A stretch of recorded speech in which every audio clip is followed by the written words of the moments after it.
Hello everyone, welcome back to my channel web coding.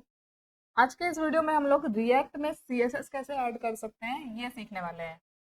हम लोग देखेंगे रिएक्ट में सीएसएस कैसे अप्लाई होता है, इनलाइन सीएसएस कैसे ऐड कर सकते हैं रिएक्ट के अंदर, इंटरनल सीएसएस कैसे ऐड करते हैं और एक्सटर्नल सीएसएस क्या होता है।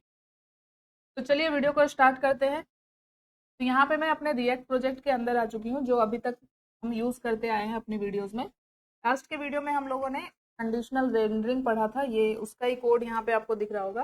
अभी सारे कोड जो पहले से लिखे थे वो पूरा मैं यहाँ से हटा दे रही हूँ। ठीक है, अभी यहाँ पे रिटर्न के अंदर बस हम लोग एक H1 लेते हैं और सपोज यहाँ पे कुछ भी लिख देते हैं, हेलो एवरीवन।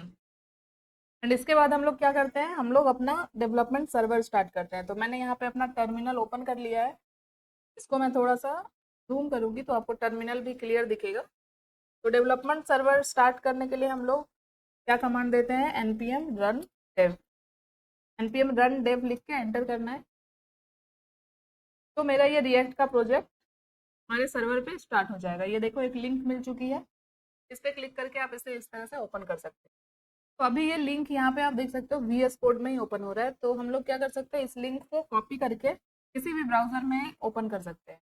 मैंने एक क्रोम ब्राउजर ओपन किया है, यहाँ पे अभी मैं इस लिंक को पेस्ट करती हूँ।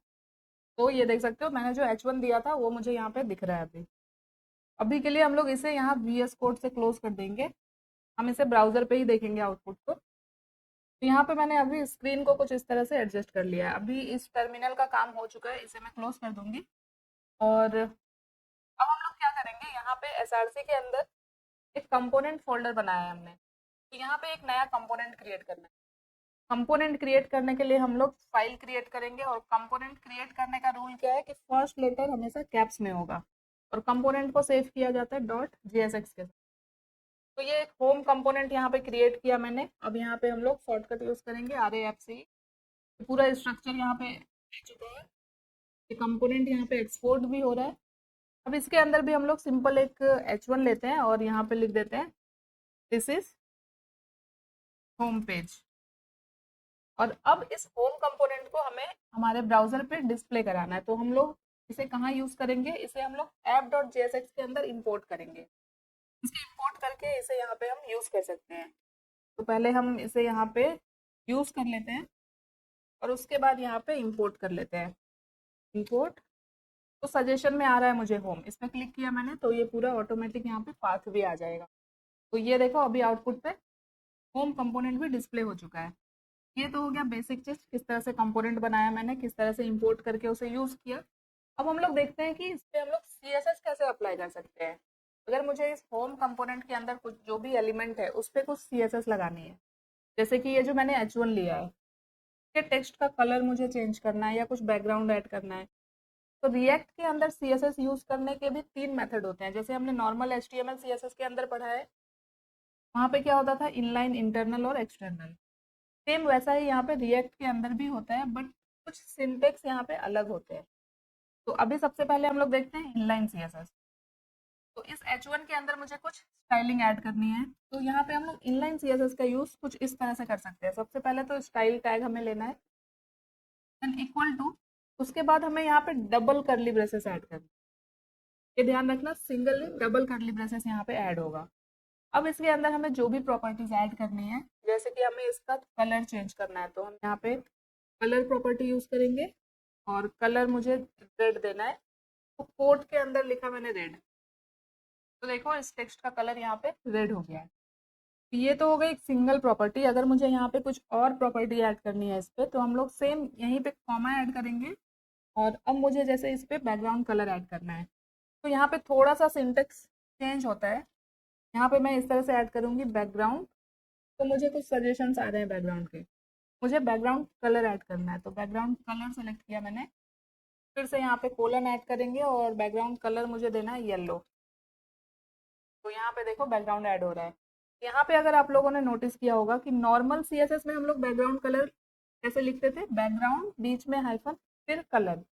बट यहाँ पे रिएक्ट के अंदर, इनलाइन CSS के अंदर कोई भी प्रॉपर्टी जैसे 2 वर्ड में आता है, जैसे बैकग्राउंड कलर हो गया, फॉन्ट साइज हो गया, तो ये जो 2 वर्ड है ये कैमल केस में लिखे जाते हैं। कैमल केस मतलब जो फर्स्ट वर्ड होगा उसका फर्स्ट लेटर स्मॉल रहेगा और जो सेकेंड वर्ड होगा उसका फर्स्ट लेटर कैपिटल होगा। यहाँ पे कलर का सी कैपिटल है। तो इस तरह के जो भी दो वर्ड वाली प्रॉपर्टी ऐड करेंगे हम लोग, जैसे कि फॉन्ट साइज, तो वो हम साथ में ही लिखेंगे, बीच में हम डैश यहाँ पे ऐड नहीं करते। अभी यहाँ पे जैसे फॉन्ट साइज ऐड किया मैंने, फॉन्ट साइज यहाँ पे दे देते हैं सपोज 60 पिक्सल। सॉरी, इसे भी हमें कोट्स में ऐड करना पड़ेगा, 60 पिक्सल। तो देखो इसका फॉन्ट साइज भी चेंज हो गया। तो ये होती है inline CSS, inline method CSS लिखने का रिएक्ट के अंदर। डायरेक्टली हम एलिमेंट के ऊपर ही स्टाइल टैग यूज करके डबल कर्ली ब्रेसेस के अंदर सारे प्रॉपर्टीज को ऐड कर सकते हैं। इसी तरह से अगर मैं यहाँ पे कुछ दूसरा एलिमेंट ऐड करूँ, जैसे मैं एक डिफ लेती हूँ और इसके अंदर मैं लिख दूँ बॉक्स, तो यहाँ पे देखो ये बॉक्स लिखा हुआ आ गया। अब इस डिफ के अंदर मुझे कुछ स्टाइलिंग देनी है, तो सेम यहाँ पे फिर से क्या करेंगे, style equal to double curly braces add करना है और इसके अंदर अब हमें प्रॉपर्टी ऐड करनी है। अभी जैसे मुझे इसमें हाइट विड्थ देनी है, तो यहाँ पे लिखेंगे विड्थ, विड्थ देते हैं 100 पिक्सल, 110 हो गया पिक्सल। यहाँ पे ये रेड रेड मार्क आ रहा है, इट मीन तो एरर आ रहा है। तो यहाँ पे हमने 2 बार ये इक्वल टू लिया है और एक्स्ट्रा कर्ली ब्रेसेस ले लिया, यहाँ से एक कर्ली ब्रेसेस रिमूव किया मैंने। तो विड्थ दिया मैंने 110 पिक्सल, वैसे ही यहाँ पे हाइट ऐड करते हैं, हाइट भी दे देते हैं यहाँ पे 110 पिक्सल। एंड इसके बाद इसमें हम लोग एक बैकग्राउंड कलर ऐड करते हैं, बैकग्राउंड कलर, बैकग्राउंड कलर जैसे यहाँ पे देते हैं ब्लू। ये देखो ये बॉक्स यहाँ पे दिख रहा है जो है div। तो इस तरह से हम लोग इनलाइन सीएसएस ऐड कर सकते हैं रिएक्ट के अंदर। तो ये बहुत सिंपल है और जैसा नॉर्मल सीएसएस के अंदर होता था वैसे ही हो रहा है यहाँ पे। अब हम लोग देखते हैं इंटरनल सीएसएस कैसे ऐड होता है रिएक्ट के अंदर। तो अभी मैं क्या करूँगी, अभी ये जो दोनों एलिमेंट्स मैंने यहाँ पे यूज़ किए, इन इसको मैं कमेंट आउट करती हूँ और अब हम लोग इंटरनल सीएसएस देखते हैं। तो यहाँ पे फिर से हमें कुछ एलिमेंट ऐड करना पड़ेगा और फिर से यहाँ पे लिख देते हैं दिस इज होम पेज। एक ही एलिमेंट अभी यहाँ पे रखती हूँ मैं, एक H1 लिया। अब मुझे इस H1 पे CSS ऐड करनी है इंटरनल CSS का यूज़ करके। तो यहाँ पे क्या करेंगे हम लोग, रिटर्न के जस्ट ऊपर इंटरनल CSS यूज़ किया जाता है रिएक्ट के अंदर ऑब्जेक्ट प्रॉपर्टी का यूज़ करके। जैसे हमें यहाँ पे एक वेरिएबल बनाना होगा, तो कॉन्स्ट लिया मैंने और हमें स्टाइलिंग ऐड करनी है, तो कुछ भी हम वेरिएबल नेम दे सकते हैं। मैं यहाँ पे दे रही हूँ माई स्टाइल। अब इसके अंदर हम लोग जैसे ऑब्जेक्ट ऐड करते हैं, जैसे ऑब्जेक्ट बनाते हैं, उसी तरह से यहाँ पे प्रॉपर्टीज ऐड करनी है। तो सेम यहाँ पे जो मैंने इनलाइन के अंदर प्रॉपर्टी दी थी H1 पे, सबको कॉपी करती हूँ यहाँ से और इसके अंदर पेस्ट करती हूँ। अब कुछ इस तरह से ही ऑब्जेक्ट बनाते हैं हम लोग। तो ये देखो H1 तो दिख रहा है मुझे, बट जो CSS प्रॉपर्टी मैंने ऐड की है वो यहाँ पे अभी नहीं दिख रही है। इसके लिए हम लोग क्या करेंगे, ये जो वेरिएबल बनाया है मैंने, वो हम लोग यहाँ पे स्टाइल टैग का यूज़ करेंगे। जैसे ही स्टाइल इक्वल टू लिखा मैंने, ऑटोमेटिक कर्ली ब्रेसेस आ चुका है। अब इसके अंदर मुझे इस ऑब्जेक्ट को या फिर वेरिएबल बोल सकते हो आप, उसे यहाँ पे पास कर देना है। और ये ऑब्जेक्ट नेम भी मैंने कैमल केस में लिखा है, माई स्टाइल। तो जैसे ही ये ऑब्जेक्ट यहाँ पे स्टाइल के अंदर पास हुआ कर्ली ब्रेसेस के अंदर, तो जो जो प्रॉपर्टी इस ऑब्जेक्ट के अंदर हमने दी है वो सब यहाँ पे अप्लाई हो चुकी है। टेक्स्ट का कलर रेड हो चुका है, बैकग्राउंड कलर येलो आ गया है, फॉन्ट साइज भी बड़ा हो गया है। तो ये होता है इंटरनल CSS। अभी जैसे कोई दूसरा एलिमेंट है यहाँ पे, फिर से एक H2 लेती हूँ मैं और यहाँ पे देते हैं दिस इज सेकेंड हेडिंग। अब इसके अंदर भी मुझे इंटरनल CSS के थ्रू कुछ प्रॉपर्टीज ऐड करनी है। तो यहाँ पे हम क्या करेंगे, फिर से एक वेरिएबल बनाएंगे और इसमें आप एलिमेंट के अकॉर्डिंग कुछ भी वेरिएबल बना सकते हो। यहाँ पे मैं सेकेंड हेडिंग नाम का वेरिएबल बनाती हूँ और इसके अंदर भी सेम कुछ प्रॉपर्टीज ऐड करते हैं, जैसे कि कलर, कलर यहाँ पे दे देते हैं ब्लू, सिर्फ कलर ही ऐड करते हैं। और जैसे ही यहाँ पे H2 के अंदर स्टाइल ऐड करके इस वाले वेरिएबल को पास करेंगे, इसे कॉपी करती हूँ मैं और यहाँ पे कर्ली ब्रेसेस के अंदर ऐड करती हूँ। कुछ भी ब्रैकेट वगैरह नहीं ऐड करना है, हमें सिर्फ इस वेरिएबल को इस कर्ली ब्रेसेस के अंदर डालना है। तो ये देखो इसकी ये CSS प्रॉपर्टी अप्लाई हो रही है यहाँ पे। बहुत सिंपल है ये, जैसे नॉर्मल HTML CSS के अंदर हम लोग इनलाइन और इंटरनल CSS यूज़ करते हैं वैसे ही है। थोड़ा सा सिंटेक्स वगैरह डिफरेंस है, तो वो आप जैसे जैसे प्रैक्टिस करोगे आपको क्लियर हो जाए। अब हम लोग बढ़ते हैं अपने सबसे इम्पोर्टेंट, जो कि मोस्टली उस मेथड का ही यूज़ किया जाता है, किसी भी टूल के अंदर, जो कि है एक्सटर्नल CSS। आप लोगों को पता होगा कि नॉर्मल HTML CSS में भी हम लोग एक्सटर्नल CSS को ही प्रेफर करते हैं, जो कि बेस्ट तरीका होता है CSS लिखने का। अब देखते हैं रिएक्ट के अंदर एक्सटर्नल CSS कैसे यूज होता है। तो अभी के लिए इसे भी मैं पूरा कमेंट करूंगी यहाँ पे, एंड यहाँ पे स्टाइल के अंदर जो मैंने पास किया है इसे हटाते हैं। अब हमें एक्सटर्नल CSS का यूज करके कुछ CSS अप्लाई करनी है इस पे। तो आप लोगों ने अगर मेरे रिएक्ट फोल्डर स्ट्रक्चर एक्सप्लेनेशन वाली वीडियो देखी होगी तो आपको पता होगा कि जब हम रिएक्ट का प्रोजेक्ट पूरा क्रिएट करते हैं तो हमें कुछ फाइल्स मिलती है ऑटोमेटिक। तो यहाँ पे SRC के अंदर अगर आप देखो तो एक CSS की भी फाइल मिलती है हमें, जहाँ पे हम लोग CSS लिख सकते हैं। देखो एक app.css है, index.css है। तो ये जो index.css है ये हमारा global CSS file. Global CSS file का मतलब है कि इसके अंदर हम जो भी CSS अप्लाई करेंगे, पहले करके देखते हैं। आते हैं होम पे, और ये जो H1 है यहाँ पे हम लोग एक क्लास ऐड करते हैं। तो अभी आप लोगों को पता होगा कि JSX के अंदर क्लास लिखने का सिंटेक्स क्या होता है। नॉर्मल क्लास नहीं लिख के यहाँ पे क्लास नेम लिखा जाता है। अभी यहाँ पे इसके अंदर क्लास दिया मैंने हेडिंग। अब यहाँ पे index.css के अंदर, अब इसके अंदर हम लोग नॉर्मल CSS लिखेंगे जैसे हम लोग CSS के अंदर लिखते हैं। इस क्लास को सेलेक्ट किया, अब यहाँ पे कलर ऐड करते हैं ब्राउन। तो ये देखो इस H1 का कलर यहाँ पे चेंज हो गया, ब्राउन हो गया। सेम वैसा ही CSS है जैसे हम लोग नॉर्मल HTML CSS में लिखते हैं।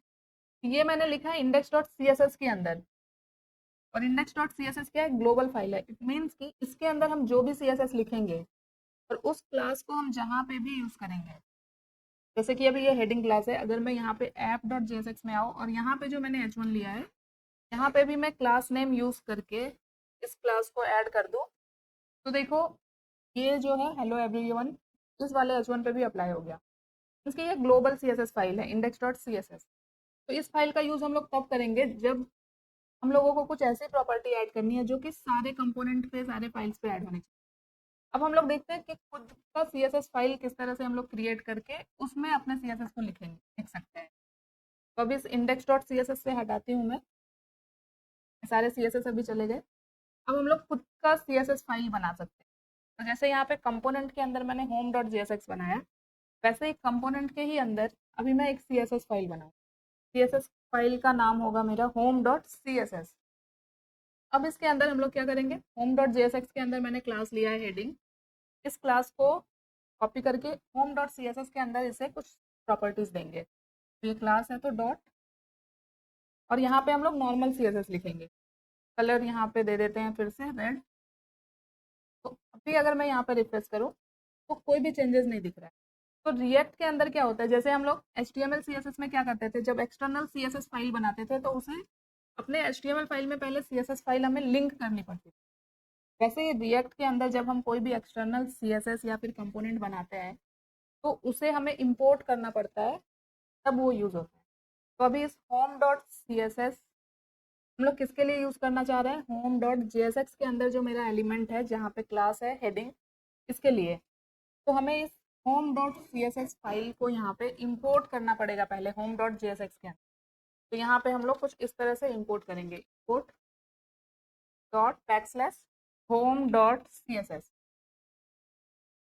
तो जैसे ही ये CSS फाइल यहाँ पे home.jsx के अंदर इंपोर्ट हुई, वैसे ही जो प्रॉपर्टी हमने दी थी CSS के अंदर वो यहाँ पे अप्लाई हो गई।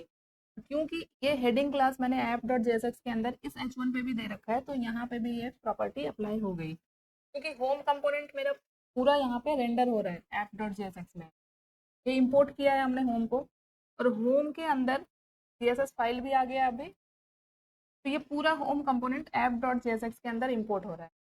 उसकी प्रॉपर्टी यहाँ पे भी काम कर रही है अगर हम क्लास यहाँ पे ऐड करते हैं। ये होता है एक्सटर्नल मेथड CSS ऐड करने का।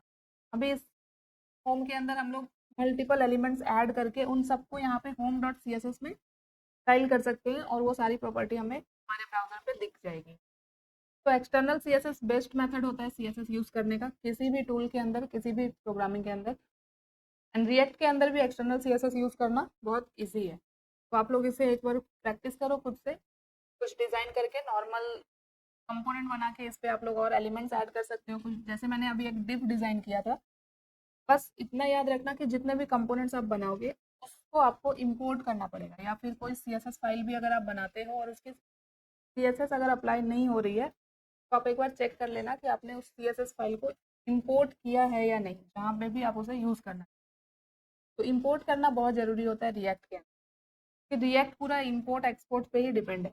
के अंदर हम लोग कंपोनेंट्स बनाते हैं, उसे एक्सपोर्ट करते हैं, और फिर हमें जहाँ पे भी यूज़ करना है उस कंपोनेंट को, वहाँ पे हम उसे इंपोर्ट करके यूज़ कर सकते हैं। तो इस वीडियो के अंदर हमने देखा इनलाइन CSS कैसे ऐड करते हैं, इंटरनल CSS कैसे बनाते हैं हम लोग ऑब्जेक्ट का यूज़ करके, और एक्सटर्नल CSS कैसे यूज़। आई होप कि अभी आपको रिएक्ट के अंदर CSS कैसे ऐड करना है ये क्लियर हो गया होगा, और ये वीडियो आपके लिए हेल्पफुल रही होगी। मिलते हैं नेक्स्ट वीडियो में एक नए टॉपिक के साथ। तक आप लोग इसे प्रैक्टिस करो, और अगर ये वीडियो अच्छी लगी हो तो वीडियो को लाइक करना, इसे और लोगों तक शेयर करो। अगर अभी तक चैनल को सब्सक्राइब नहीं किया तो प्लीज़ चैनल को सब्सक्राइब। मिलते हैं नेक्स्ट वीडियो में, तब thank you so much guys for watching video. Bye bye.